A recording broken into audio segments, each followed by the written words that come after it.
तो चलिए आज एक बहुत ही मज़ेदार कहानी सुनते हैं। एक ऐसी कहानी जो हमें बताएगी कि हिम्मत और अक्लमंदी से कैसे बड़ी से बड़ी मुश्किल को भी हराया जा सकता है। नमस्ते दोस्तों। आज मैं सुनाने वाली हूँ एक बहुत ही प्यारी कहानी। जरा सोचिए, एक घना जंगल और उसके ठीक पास बसा है एक खूबसूरत सा गांव। वहां नदियां बहती हैं और लोग बड़े आराम से चैन से रहते हैं। मतलब सब कुछ एकदम शांत और खुशहाल। और इस कहानी की हीरो है गौरी, एक ऐसी गाय जो न सिर्फ प्यारी थी बल्कि बहुत बहुत समझदार भी। चलिए जानते हैं कि गौरी में ऐसा क्या खास था जो उसे सबसे अलग बनाता था। तो जैसा मैंने बताया, एक सुंदर सा गांव था और वहीं रहती थी हमारी गौरी। हर सुबह उसका एक ही काम था, मीठी हरी घास खाने के लिए जंगल की तरफ निकल जाना। उसकी जिंदगी आप कह सकते हैं बहुत ही सिंपल और शांति से भरी थी, एकदम सपने जैसी। अब गौरी कोई आम गाय नहीं थी। उसका शरीर था एकदम दूध जैसा सफेद और उस पर थे बड़े बड़े काले धब्बे। और उसका स्वभाव, अरे इतना शांत और दयालु कि गांव के बच्चे तो हमेशा उसे घेरे रहते थे। सच कहूं तो गांव वाले उसे अपने लिए गुड लक चार्म मानते थे। लेकिन जैसा कि हर कहानी में होता है, ये शांति ज्यादा दिन टिकने वाली नहीं थी। बहुत जल्द जंगल से एक ऐसा खतरा आने वाला था जो सब कुछ बदल कर रख देने वाला था। तो एक दिन की बात है, गौरी मजे से जंगल में घास चर रही थी कि तभी अचानक से सब कुछ बदल गया। पक्षियों ने चहचहाना बंद कर दिया और हवा में ना एक अजीब सी खामोशी फैल गई। और फिर झाड़ियों के बीच से एक जोरदार डरावनी दहाड़ गूंजी। इतनी तेज आवाज कि मानो जंगल का पत्ता पत्ता कांप गया हो। सामने कौन था? जंगल का राजा, खूंखार शेर। उसकी भूखी चमकती हुई आंखें सीधे गौरी को घूर रही थीं। साफ पता चल रहा था कि उसने अपना अगला शिकार चुन लिया है।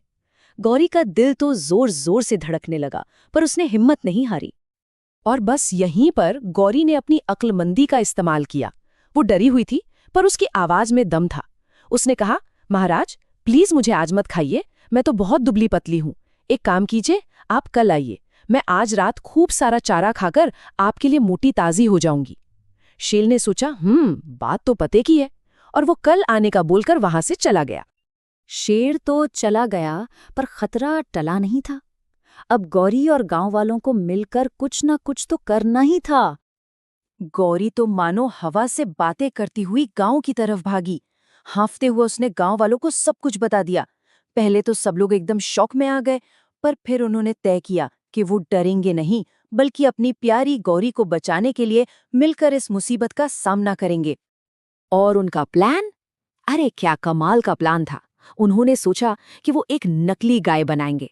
लकड़ियों से उसका ढांचा तैयार किया गया, फिर कपड़े और रंग से उसे एकदम गोरी जैसा बना दिया गया। और सबसे कमाल की बात, उसके अंदर छिपा दिए गए नुकीले कांटे और एक मजबूत जाल। तो प्लान तैयार था। नकली गाय अपनी जगह पर खड़ी थी और अब बस जंगल के राजा का इंतजार था। गांव वालों ने उस नकली गाय को जंगल में ठीक उसी जगह रख दिया और खुद झाड़ियों के पीछे छिप गए। पूरी रात सबने अपनी सांसें थामकर इंतजार किया। अगली सुबह हुई और शेर अपनी पूरी अकड़ के साथ लौटा। उसने जोर से दहाड़ लगाई, गौरी मैं आ गया हूं। उसे लग रहा था कि आज तो मजेदार दावत पक्की है। लेकिन जैसे ही शेर ने उस नकली गाय पे झपट्टा मारा, धड़ाम, वो जाल में फंस गया और नुकीले कांटे उसके शरीर में चुभने लगे। और बस इसी पल का तो इंतजार था। सारे गांव वाले अपनी लाठियों और मशाले लेकर झाड़ियों से बाहर निकल आए। उन्होंने इतना शोर मचाया कि शेर दर्द और डर के मारे कांपने लगा। शेर ने जैसे तैसे खुद को छुड़ाया और जान बचाकर भागा, और भागते भागते चिल्ला रहा था, मैं अब कभी इस गांव के पास नहीं आऊंगा। और इस तरह अक्लमंदी और एकता ने मिलकर एक खूंखार शिकारी को हरा दिया। इसके बाद तो गौरी और गांव वालों में खूब जश्न मनाया। उस दिन के बाद गौरी फिर से बिना किसी डर के जंगल में घास चरने जाने लगी और गांव में पहले जैसी ही शांति और खुशी लौट आई थी। तो इस कहानी से हमें क्या सीखने को मिलता है? यही कि हिम्मत और अक्लमंदी ताकत से कहीं ज्यादा पावरफुल होती है ना? ये कहानी हमें सिखाती है कि अगर दिमाग का सही इस्तेमाल किया जाए तो किसी भी मुश्किल को पार किया जा सकता है। तो अब सवाल ये है कि अगर हिम्मत और दिमाग एक साथ हों तो कोई भी मुश्किल, चाहे वो कितनी भी बड़ी क्यों ना लगे, उसे पार किया जा सकता है। जरा सोचिए, साहस और बुद्धि से और क्या क्या किया जा सकता है। तो दोस्तों, अगर आपको ये वीडियो पसंद आया हो तो लाइक करें, शेयर करें और हमारे चैनल को सब्सक्राइब जरूर करें।